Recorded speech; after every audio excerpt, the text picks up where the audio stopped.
സങ്കീർത്തനം 1. ദുഷ്ടന്മാരുടെ ആലോചനപ്രകാരം നടക്കാതെയും പാപികളുടെ വഴിയിൽ നിൽക്കാതെയും പരിഹാസികളുടെ ഇരിപ്പിടത്തിൽ ഇരിക്കാതെയും യഹോവയുടെ ന്യായപ്രമാണത്തിൽ സന്തോഷിച്ച് അവൻ്റെ ന്യായപ്രമാണത്തെ രാപ്പകൽ ധ്യാനിക്കുന്നവൻ ഭാഗ്യവാൻ. അവൻ ആറ്റിയടുത്ത് നട്ടിരിക്കുന്നതും തക്കകാലത്ത് ഫലം കായ്ക്കുന്നതും ഇല വാടാത്തതുമായ വൃക്ഷം പോലെ ഇരിക്കും. അവൻ ചെയ്യുന്നതൊക്കെയും സാധിക്കും. ദുഷ്ടന്മാർ അങ്ങനെയല്ല, അവർ കാറ്റുപാറ്റുന്ന പതർ പോലെ അത്രേ. ആകയാൽ ദുഷ്ടന്മാർ ന്യായവിസ്താരത്തിലും പാപികൾ നീതിമാന്മാരുടെ സഭയിലും നിവർന്നു നിൽക്കയില്ല. യഹോവ നീതിമാന്മാരുടെ വഴി അറിയുന്നു, ദുഷ്ടന്മാരുടെ വഴിയോ നാശകരമാകുന്നു.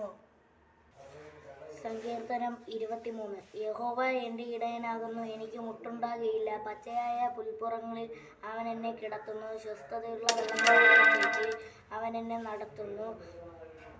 കൂരിരുൾ താഴ്വരയിൽ കൂടി നടന്നാലും ഞാൻ ഒരനർത്ഥവും ഭയപ്പെടുകയില്ല. നീ എന്നോട് കൂടെ ഇരിക്കുന്നുവല്ലോ, നിന്റെ വടിയും കോലും എന്നെ ആശ്വസിപ്പിക്കുന്നു.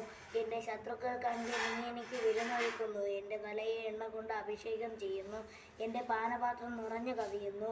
നന്മയും കരുണയും എൻ്റെ ആയുഷ്കാലമൊക്കെയും എന്നെ പിന്തുടരും. ഞാൻ യഹോവയുടെ ആലയത്തിൽ ദീർഘകാലം വസിക്കും. സകല ജാതികളുമായുള്ളവരെ യഹോവയെ സ്തുതിപ്പിൻ, സകല വംശങ്ങളുമായുള്ളവരെ അവനെ പുകഴ്ത്തുവിൻ. നമ്മോടുള്ള അവൻ്റെ ദയ വലുതായിരിക്കുന്നു. യഹോവ വിശ്വസ്തത എന്നേക്കുമുള്ളത്. യഹോവയുടെ വിശ്വസ്തത എന്നേക്കുമുള്ളത്. യഹോവയെ സ്തുതിപ്പിൻ.